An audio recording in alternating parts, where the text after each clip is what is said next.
RWBY Volume 3 Finale, End of the Beginning.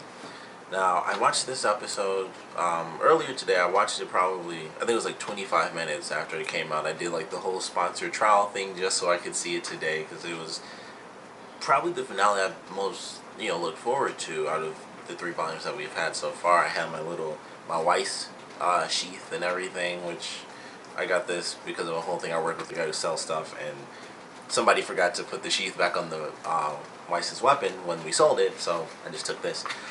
And I was watching it, and I actually did a live reaction for it, a video for it. I don't think I'll end up putting that up just because I have a laptop, unfortunately, so it was slowing down what I could even see, and then the laptop was like acting like it was just stressing out, so I probably won't end up uploading that. But to be totally honest, I didn't freak out. I was mostly in a stunned silence, so it's not really much to see. I mean, it was a great episode. The opening was very cool, and I thought we'd have more time. To be completely honest, I thought we'd have more time with Ozpin, and I thought there would be something that could happen. And it was a great opening. We got to see Ozpin. He has like super speed, and the way they had it, where he was like, I don't even know. It's almost like he's moving so fast. They're like mirror or not mirror images, but like leftover images. There's an actual word for that, and I just can't think of it. But there's a term for when things move so fast and they have like those little images behind them. There's an actual term for that, but I have no idea what it is, unfortunately. But that was really cool, and him fighting against Cinder, and I'm assuming he survived. But the thing that actually surprised me was at the end of the episode, even after the credits, when Crow is watching. I don't know if they're gonna officially, be any of them. We can call them whatever we want now because we have RWBY, Jean, Ren, and Nora together, and I thought they could do like Team Junior or something like that, which I don't think they would. But when he's watching them, he has Ozpin's weapon, despite the fact that Ozpin has disappeared. He has his weapon, and I don't know exactly what that means. That kind of confused me because the tower wasn't destroyed. So he's still, I would have thought he'd still be at the bottom, but somehow Crow had his weapon, and I don't know what that means because he would have had to have at least looked for him, and I guess he found his weapon maybe because of what happened and us getting to see who our main villain is, or villainess is, by the end of this episode. We, now have reason, I guess, to know or to suspect, I guess, that Ozpin is like, man, if Cinder has this much power and I know who she's working for, maybe he just feels like he has to figure something out. Maybe he took off kind of like Blake did. I mean, she's still in town, and you know, I'm not sure what her plan is, but the way they've done it, and I like the fact that they showed it because, of course, it's day and night. But when they showed it by the end of the episode, they went back to it, and it was nighttime, and Blake's running around across the rooftops. But I don't know. I was surprised to see that Crow had his weapon, had Ozpin's weapon by the end of this episode, and obviously there's so many crazy things that happen. When I was watching the episode, it was one of those moments. This was one of those episodes where it's like, after years of watching television, there are things that we know are gonna happen. They're cliches, and in certain cases, like in this episode, those are the few times where you can experience a cliche and you're like, I don't care that it's a cliche because I love this character and I'm glad that they made it. And all I could think was, we finally have a kiss between Pierre and Jean, and it was funny because I was like, I thought that should have happened, and I mentioned this in my other review for the last episode. When Pierre got into it, I was like, oh, she should have kissed Jean. That would have been the perfect moment. Like, she does that. But it didn't, nothing actually happened there. So they leave. And then we finally have this kiss that, we've been waiting for since the first volume. It was obvious that, those were our characters. That was the obvious ship. Of all the characters, that was the obvious ship. And we finally had the kiss, and honestly, my cliche in my mind when I was watching, I was like, okay, they kissed. First, I was really happy. I was like, finally, it happened. She's, Pierre sends Jean away in the locker. And I thought, she'll be fine. She can't really be hurt because, the sort of cliche thing, the people who are meant to be together finally have that kiss. And, the whole thing where once they finally do that, they're going to have to be in a relationship, so they're fine. And I was so sure that she was fine because of that. I was like, okay, she's not going to die because they just had their kiss. They're going to finally have a relationship in, future, the next volume. And everything will work out. They'll work through that slowly but surely. And it'll be interesting because we'll finally get to have Jean and Pyrrha as an actual couple. And I was looking forward to that. I was like, okay, she's fine. I thought Ozpin would probably survive, but I figured he might still stay missing. That I kind of figured would happen. But I was so sure. I was like, I really, as they were going through the battle, I was like, okay, if she got tossed off the building, theoretically speaking, she could use her shield or anything to kind of float on. Using her polarity, she could hold it, make it hold her own weight, and she'd kind of float down. And I was thinking of like Static Shock when I thought of that, but I was like, theoretically, if she got tossed off the building, she could live from that, and she'd be fine. And so it's going back and forth. I thought when the building, when she first got up there, basically, and the Grim flies into the freaking building, I thought she was going to be in the part that kind of fell over, and I was freaked out a little. But she was still on the roof, and they're having their battle, and she's doing great. She's holding her own. She really is. And like when she picked up all the gears and she was sending them flying at Cinder, that was a cool moment. I was like, all right, she has these tough moments, but she's getting it done. She's making it work. And I was freaked out. And we have, Weiss and RWBY as our, kind of our last two members, really, of Team RWBY, because Blake is down after being stabbed, through the stomach. And, of course, Yang is still unconscious because, her arm was sliced off and it kind of sent her into shock pretty much. So that, of course, was an emotional scene where RWBY sees Yang unconscious and she's tearing up and Blake tears up. And so her and Weiss go, and I thought it would work. I thought she'd make it in time, and of course she gets up there and she sees another friend die. And this is one of those things, like with Penny, as sad as it is, I'm okay with Penny because she's a robot. And I honestly feel that in this next volume, things are going to be okay. She'll be brought back, and who knows? We might get some more information. We got to see Weiss's father, who I do believe was the guy. He had like a slightly different style, but it was like just a little glimpse over the shoulder during the actual battle. So I do believe that it was the same guy, but I'm kind of okay. I think that something can happen and they can put Penny back together and it'll be fine.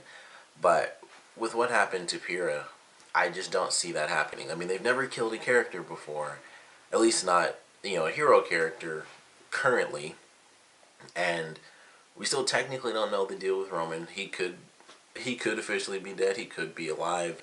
Neo's just Mary Poppins, just floating off. She's somewhere now, and we didn't get to see Mercury or Emerald in this episode. Like once Cinder went to kind of go onto the school, or even before that, really, when they were filming, once the dragon came out, Mercury and Emerald kind of disappeared as well, and Cinder kind of went on her own to kind of finish things out. So we don't know where all these characters are technically, but with Pyrrha, that was it. Like we saw what happened, and I like to think that somehow there's a way to bring her back, but I highly doubt it. I of course feel like honestly, I feel like we didn't even remotely begin to scratch the surface of spending enough time with any of these characters. Really, I mean, Team RWBY, sure, but like Team Juniper, I just don't see it. Like, not nearly enough time. And it was very unfortunate to see that happen. And, when she gets hit, with the arrow, and before that, and she says, do you believe in destiny and stuff? And she gets hit, and I just don't really know what to think. And I was hoping she'd make it. I was hoping something would happen. And the way that she disappeared, that's like the only thing I can think of. But that's one of the things where we haven't really seen anyone die. It makes me wonder if there's a way that can be reversed. If it was something weird, like, Cinder used her abilities to make that happen. Because it looked like she turned into stone. Or, into like kind of a bronze statue. That's what it looked like to me. And I wonder if there was a reason for that. I couldn't tell if it was really Cinder's magic and stuff. And I haven't watched the episode a second time yet. I'm in like this fancy shirt because it's Valentine's weekend, so I saw it early this morning, and I've kind of been, away from it, like really, because it's all focused on my girlfriend. And then, like just before I sat down to do this, it just it all came flooding back, like just like that. And I'm in a totally different mindset now from the past like 5 hours, and it's really weird. And I don't know.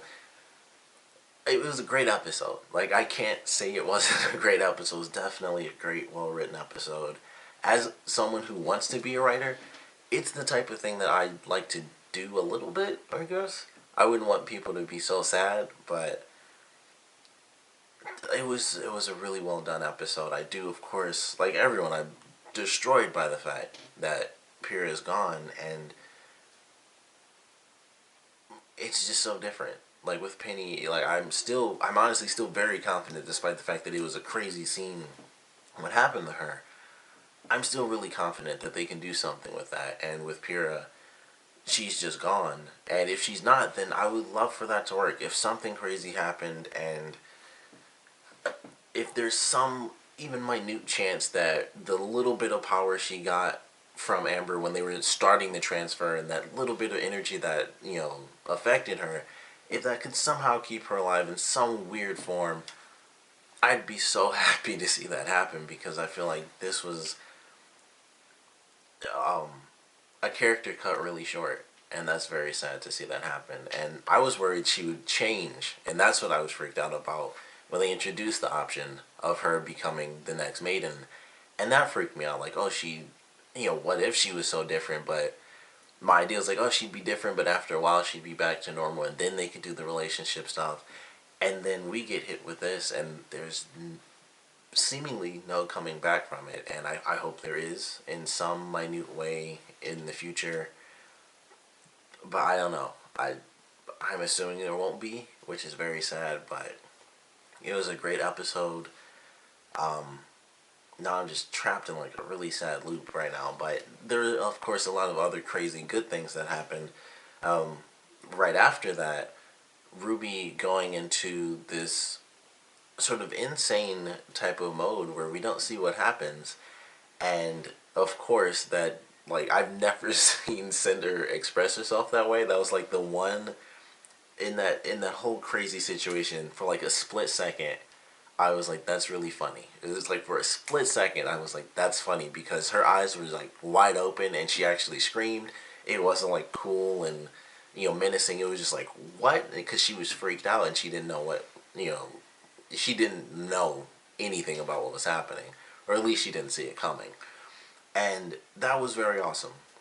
It's very cool to see that happen. And then we get the explanation. I love it. As soon as Crow came in, he's like, um, what was the first thing that's been said to you? And it's like, he said, silver, you have silver eyes. And I thought it was a great callback to that. And we find out that there's another great legend that still holds true. We have two really great legends now. We have the four maidens, and now we have this bloodline of people with silver eyes. And I actually have to turn on my laptop to see, but I'm pretty sure that the villain at the very end did have silver eyes. But it excited me. And they mentioned Ruby's mother, like, oh, you're special just like your mother was. And I thought that was cool. And it was very interesting to see that happen. I was like, that's, after such a sad moment, it was a cool look towards the future as to what can happen with RWBY. Um, the way her powers activated looked very cool, and the fact that she did something that seemingly was very distant from her normal moveset. She had an ability that apparently froze this dragon in place. It's like a statue now on top of the tower, and I thought that was really cool. I was like, okay, whatever happened, because she blacked out, so whatever happened froze this thing. And who knows if she actually attacked it, or what really happened, because of course everything goes white, and Cinder's kind of vanished, and the dragon is frozen in place, and RWBY, I don't, who knows? Maybe she attacked him, maybe she didn't. No real answers there, but it was exciting to see that happen. That was very cool. After that, we actually got to see Ruby's father for the first time in 3D, which I thought was very cool. Um, it was just interesting. And then, of course, she goes to see Yang, which is, of course, very sad. And then we get some really sad news about how the team is basically disbanded at this point because Weiss was brought back by, her father came to get her, which makes perfect sense. Her father came to get her, and Blake flat out left. She just took off, which I don't know if I can like blame her for that, or if I'm even mad at her or sad for her. I'm not sure exactly how to feel about it because it sucks that she would leave because, of course, everyone is in a devastating moment and she chose to separate herself from it. And so it's just hard to be mad at her for anything like that because that's a devastating situation all around. Not being able to help Yang and watching that happen and, like being stabbed through and facing off against Adam and just all the emotions that kind of come with that issue. It was just like it's impossible to blame her for taking off, but I don't really know what to expect for this next volume. I am excited for it. I'm looking forward to seeing new parts of the world. I am excited for that because, of course, they aren't going back home. Like, their home is volume 1, 2, and 3, and from now on, at least for, a couple of volumes, there is no beacon. There's, they don't have a home. They're going anywhere but home. And I do like the aspect of adventure that brings in for the show, but obviously there's just a lot of madness revolved around it, and we still have basically every villain alive. Like I said, we don't know what's happening with Roman, but other than that, every single villain is still around. Excuse me. And then we have the official introduction of our main villain. I did love the fact that was one really cool thing as well. The fact that the main villain was actually the narrator from the first episode, I thought was a very nice little twist. I was like, oh, that's really cool. She appears to be like just a flat out demon, and it looked like she was even in hell. So I was like, this is weird. But there are just lots of things going on with that one, and it was like, okay, that I just don't know. I'm not sure what to even think of that, but the location she was in was really crazy, and it was like she was in some sort of weird underworld, and then she turns around and she's looking at the camera basically, and she's got like black veins coming out of her eyes and stuff, and she is like super duper pale, while she's like as white as Weiss's clothing, and she has the silver hair, and I don't know if that has anything to do with her age or if they're gonna make that a relation to Ozpin, because at this point everyone pretty much looks like their parents as far as hairstyle. Weiss, her father has white hair. Her sister has white hair. She has white hair.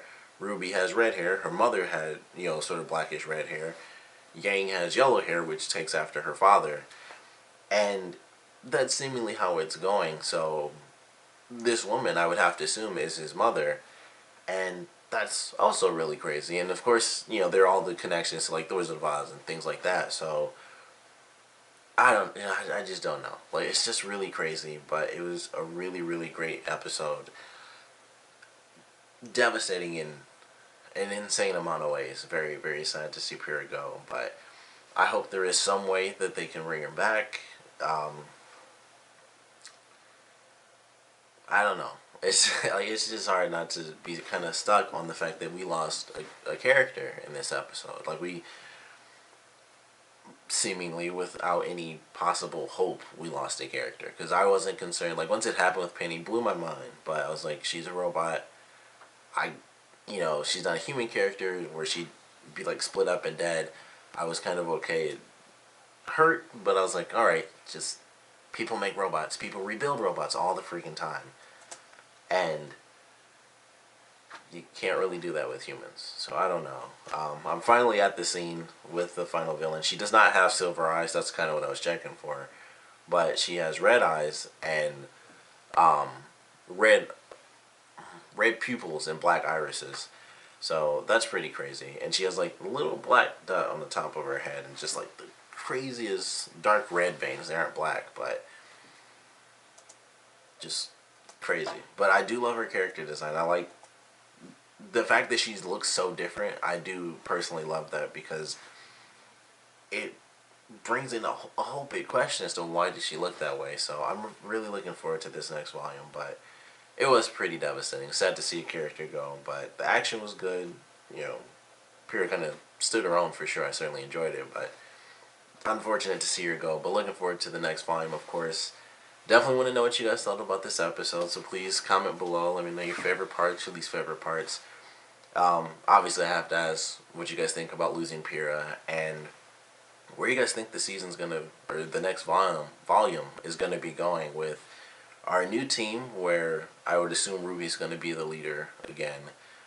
We're gonna have Crow following them. He can actually turn into a crow, another really cool thing. So it makes me wonder if Raven can do the same. She turns into a raven. But he's gonna be following them, and he's really gonna be taking Ozpin's place, because he mentioned like I have to pick up where he left off, and considering he's gonna be following after one of his nieces at least, and taking care of the team, he really will be taking up Ozpin's place, like kind of looking out for them. And you know, I guess there are really no rules at this point. They're just going somewhere. So I don't really know, but I definitely want to know what you guys thought about this finale and what you guys are expecting or hoping for in the next volume. So please comment below, let me know, and thanks for watching.